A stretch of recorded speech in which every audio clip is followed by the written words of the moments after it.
মিষ্টি কুমড়ো দিয়ে চিংড়ি মাছ কম বেশি সবারই অনেক পছন্দ। তাছাড়াও মিষ্টি কুমড়ো আমাদের শরীরের জন্য অনেক উপকারী।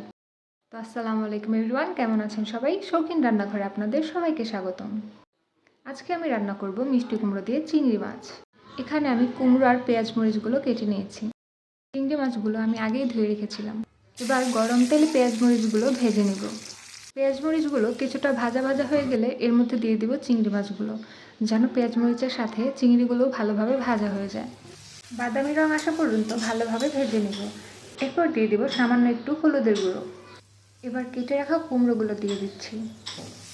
কুমড়োগুলোকে কিছুক্ষণ ভালোভাবে নেড়ে চেড়ে এর মধ্যে সামান্য একটু পানি অ্যাড করব। এরপর ঢেকে দিব যেন কুমড়োগুলো ভালোভাবে সিদ্ধ হয়ে যায়। আমার কুমড়োগুলো সিদ্ধ হয়ে গেছে এবং পানিগুলো শুকিয়ে গেছে। এই পর্যায়ে আমি চুলো থেকে নামিয়ে নেব। এটি খেতেও আলহামদুলিল্লাহ অনেক মজা। তো আজকের মতো এই পর্যন্তই। আমার ভিডিওটি ভালো লাগলে অবশ্যই আমার চ্যানেলটিকে সাবস্ক্রাইব করবেন। আল্লাহ হাফেজ, আসসালামু আলাইকুম।